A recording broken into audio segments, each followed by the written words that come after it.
Shielders are often considered vital assets for protecting your team from damage in Wuthering waves. However, there is a fundamental flaw in the way shields work in this game, and that is shielding does not provide interruption to resistance or anti-interruption. This means that while your characters are protected from taking damage, they can still get interrupted, knocked back, or otherwise disrupted during combat. In this video, we're going to break down why this design choice matters, how it impacts gameplay, how it could drastically improve existing characters in the game, and how it affects characters like Jianxin and Taoqi, whose primary role is to provide shields for your team.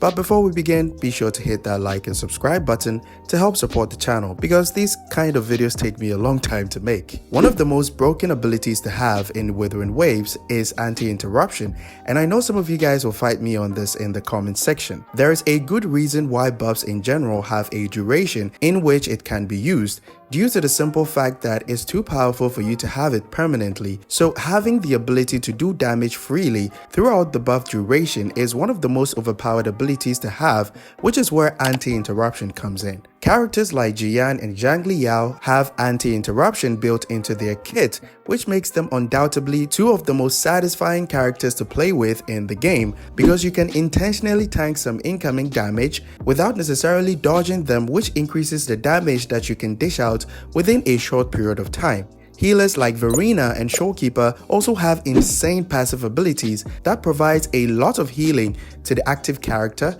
which pairs well with Jian and Zhang Liao's inbuilt anti-interruption, making it easy for more casual players to turn their brain off once in a while in the Tower of Adversity. But this is where some of you guys might argue that Jian and Zhang Liao are 5-star limited characters, so having anti-interruption is normal, which makes sense because it establishes the fact that anti-interruption is more like an expensive ability to have due to the comfort it provides, so top-tier damage dealers like Camellia and Jianxin cannot have it built into their kit, on top of the absurd amount of damage that they can do. But here's the thing that is difficult for me to wrap my head around. Jianxin is a 5-star character whose forte circuit deals decent damage and provides you with a very thick shield. The thickness only has to do with how much damage it can absorb, but it doesn't provide anti-interruption, which makes it somewhat useless in the Tower of Adversity, where you have a few minutes to eliminate the enemies, so damage per second is what actually matters. If you consider the level of effort that you have to put in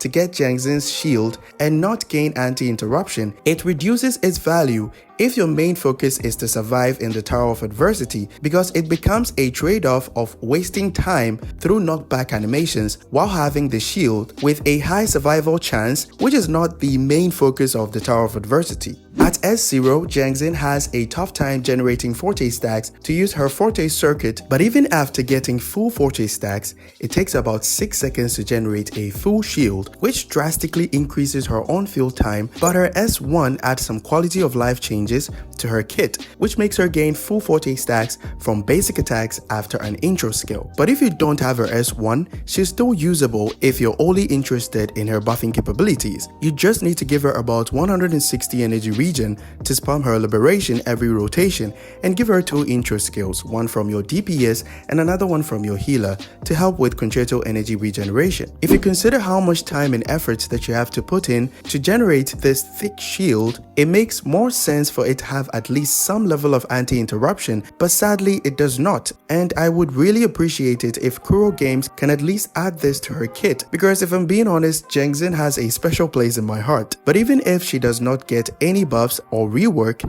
she has the ability to act as a healer, which is tied to her shield. So maintaining the shield by dodging attacks still provides your active character with healing, so she's not in a terrible place at the current state of the game like Taoqi.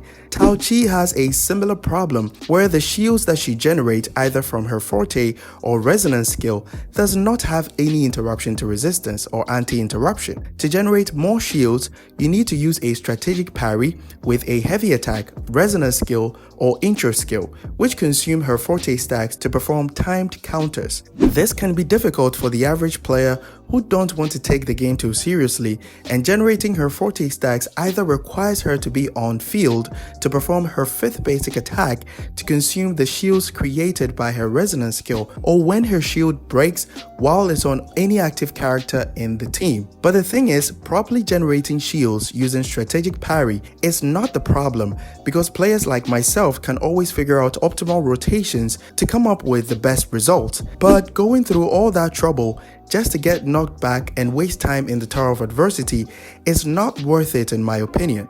However, the shields provided by Taoqi and Jianxin does have their benefits when doing your holograms, but if you're good at the game, you won't feel the need to use them just to provide shielding for your characters. The Bellborn Geoshalon shield also offers no anti-interruption, but my gamer brain still wanted to find out if we can at least gain some level of anti-interruption if we combine that with Jianxin or Taoqi's shield, but sadly, you will still get thrown around by the bosses in the game even if you pair them together. But how does this affect the gameplay of some characters that we currently have in the game? Calculator's dodge counter does not recover 80 40 stacks for him to use his Death Messenger in his liberation, like how the Pro Max version does. Having a thick shield with some level of anti-interruption will make his kit more enjoyable for casual players who would like to use him but they cannot because they don't want a sweaty experience of perfectly timing your dashes after a basic attack, which help generate more 40 stacks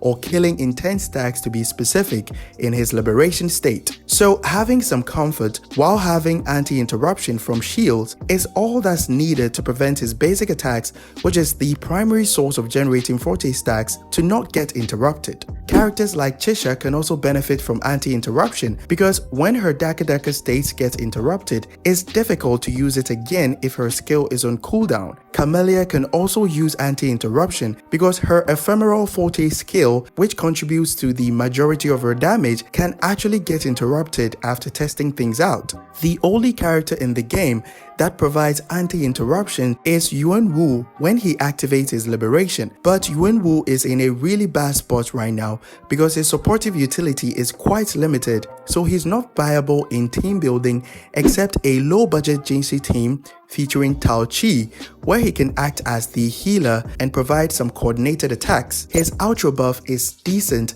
at melting vibrational strength of bosses, but vibrational strength depletion is directly tied to how much damage you can do to the enemy, so the more damage you do, the faster the vibrational strength decreases, making his outro skill not very useful at the current state of the game if your characters are well built with super cracked echo substats, which limits his viability in your team building.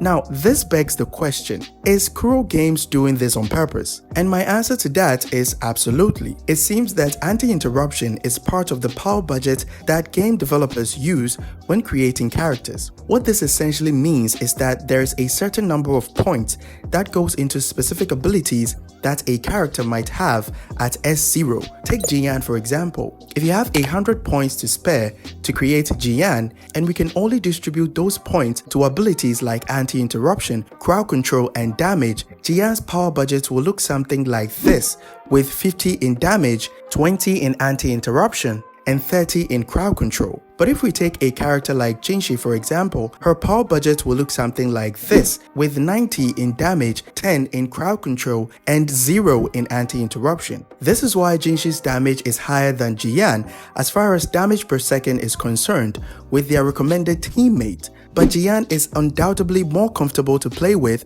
because of the insane crowd control and anti-interruption. How Kuro Games can work around this to mitigate the problem of making anti-interruption exclusive on specific characters is to release a healer that has a passive skill which grants anti-interruption so that that particular character can be viable in every team comp if anti-interruption is what you need for any main damage dealer that you would like to play with. Let's hope that we'll get such characters when Rinascita gets officially released. If you made it this far, thank you so much for watching, and consider liking the video and subscribing to help support the channel. Catch you guys in the next one. Bye bye. So please whatever.